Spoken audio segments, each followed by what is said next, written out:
When Marvin, a small-town electrician in rural Colorado, climbed up a power pole on what should have been a routine Monday job, he expected maybe a blown fuse or a frayed wire. What he didn't expect was to find a furious mother bird, 5 squeaking chicks, a nest woven entirely from copper wiring, and a town-wide blackout caused by the birds. Creative renovations. What came next included a live news crew, a legal notice from the mayor, a pigeon funeral, and the weirdest friendship Marvin ever made. And it all started because he decided not to knock the nest down. Chapter 1: The Zap That Started It All. Marvin had been an electrician for 20 years. He liked 2 things, peace and coffee. That peaceful Monday morning, he was called to the edge of town. Mrs. Cranberry's lights were out, and so was half the block.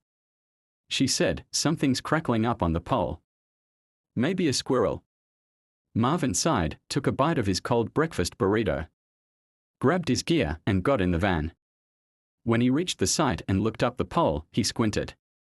There it was, a messy, tangled nest of twigs, feathers, and shining metal. That wasn't just a nest. That was a copper-wired fortress, glinting in the morning sun like a disco ball for birds. He muttered, "What in Benjamin Franklin's ghost is this?" Then the nest chirped loudly. A pigeon the size of a rotisserie chicken popped its head out and glared at him. It didn't fly away. It dared him to climb. Chapter 2: A Short Circuit and a Long Fall. Marvin climbed the pole cautiously, knowing better than to mess with live wires or angry birds. He got close enough to inspect and gasped. The bird had chewed into the insulation and woven live copper strands into the nest. That meant the entire thing was energized. He reached for his tester and heard a click. Then everything went white.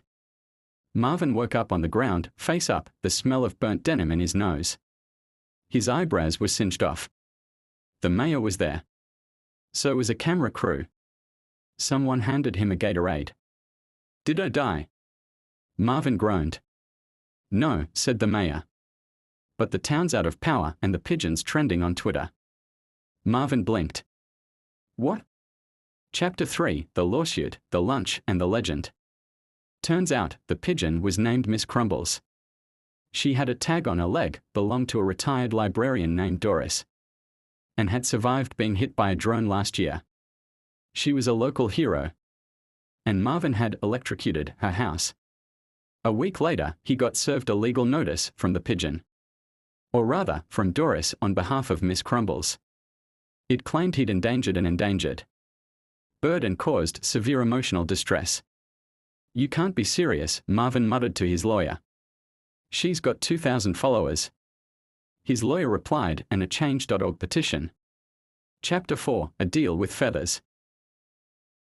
To avoid a ridiculous trial, the mayor proposed a truce. Marvin would help Doris build a safe electric-free nesting box in town square, and in return, Doris would drop the case.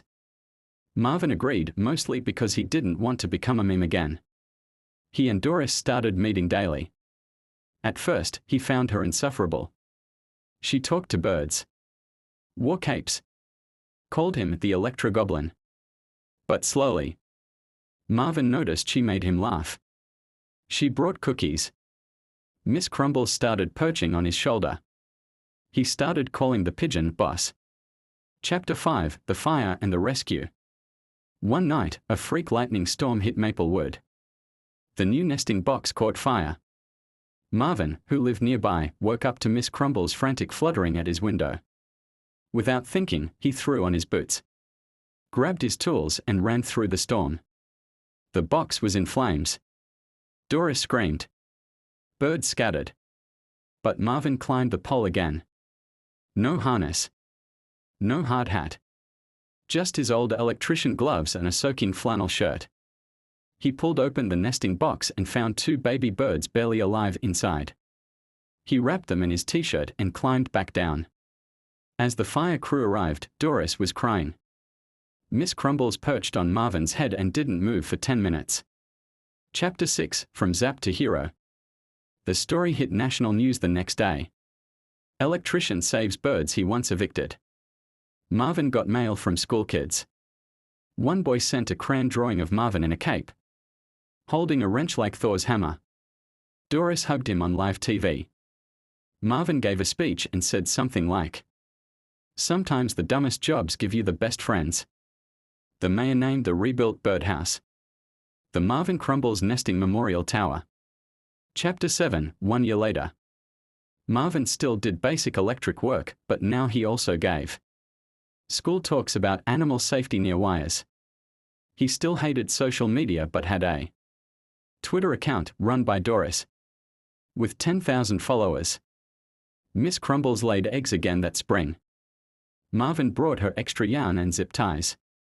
Every now and then, he looked up at the rebuilt nesting box, chuckled to himself, and said, "I swear, if you fry my cables again, I'm billing your grandchildren."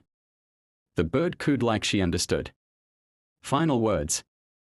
It all started with one nest, one angry pigeon, and one man who chose not to knock it down. What he got instead was fried eyebrows and near-death experience, a lifelong friend and a legacy. As the electrician who got outsmarted by a bird and somehow became a hero anyway. And to this day, every time someone asks Marvin why he never moved to a bigger city, he points at that nest and says, "Because nowhere else would a pigeon sue me and then save my life."